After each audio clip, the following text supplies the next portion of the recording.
And in the third year is looking to make it a three-peat, which would be a pretty impressive feat. He's drafted Alliance Mage this time around, Nicholas Merrick, popular archetype, but his deck's pretty strange. So let's go ahead and just start in pack one. What happened there? Okay, so I went into my draft strategy. It's kind of I need to 3-0 the pod to make it in. So it's an all or nothing kind of thing. It's you go all in with the strategy and you can't change it. You know, it's high risk, high reward kind of thing.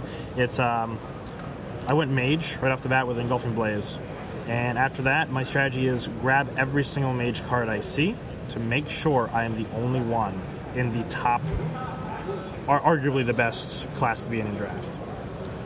And I got like 10 abilities in the first pack, including 3 Fire and Ices, Engulfing Blaze, Arcane Spikes, Spell Suppression, Spell Ricochets. You can count Blue Suede Shoes. You ended up having not very many allies as a result of this strategy. Did you consider trying to switch into a more open faction than Alliance, or is the flip just too important to possibly sacrifice? Well, with what I was going with, you know, the flip's really good because not only does it allow you to, you know, wipe the board when you want, but it makes them think twice before they flood the board with little dudes. So realistically, your curve can kind of be missing 1 and 2 drops without forfeiting anything later on. You can just, you know, stack up the 3, 4, 5, 6s, and just you can last there. The whole strategy I went with is lure them into one of my Roaring Blazes, and I have 2. So after the first one, they'll probably think the board's clear, and then all of a sudden, you know, there it goes again. So my strategy is to try to X for 1 them multiple times in the game, and hopefully the sheer card advantage will just let me win the game. You seemed really excited to open Mogor in pack 2. You almost windmill slammed it before I could even read it. How good is this guy? He's, well, at the bare minimum, he's ridiculously annoying. you can't kill him, and especially in this deck, when I play him, he's not going to leave the board. Like, I'll have 2 open sometime, and they'll try to kill him, and I'll just boots him or something. It'll be pretty funny. That's what I want to do. I'm going to lure people into Spell Ricochets and boots. With the exception of a few cards like Mogor and Heartburn, pack 2 seemed like a real train wreck for you, and it makes up less than a third of your deck by a significant margin. By a significant margin. How many was it? I think it's 7 or 8. Yeah, 8 cards of the deck. Yeah, it's and that's stretching it. What do you think happened with pack 2?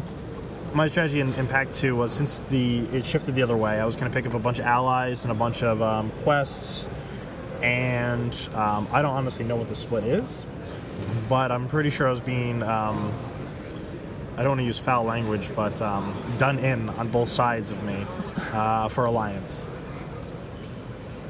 I agree with you there, probably.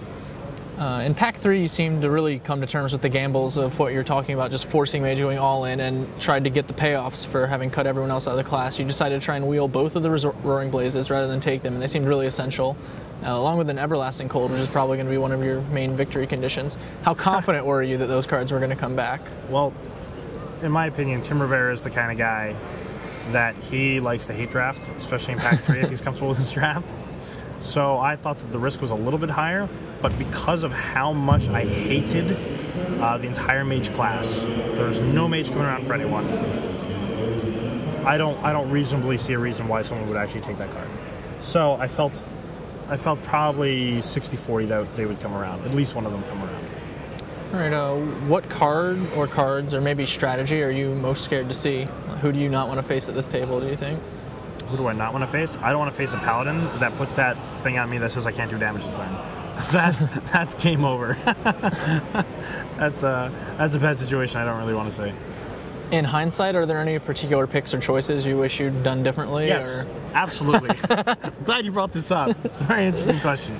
I would have loved to have gone Priest, because evidently there was no Priest at the table either, as a Splinter Mind wheeled, and the Tendrils went around early and wheeled, and I was like, oh my goodness, I wish I had taken the Tendrils, and I got so far into this class. And then in pack 3, I opened the Priest Armor, which wins you the game when you play it.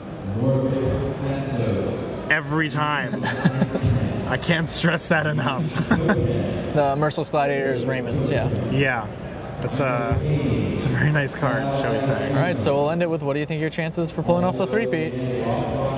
I give it 50-50. 50-50. If I was a betting man.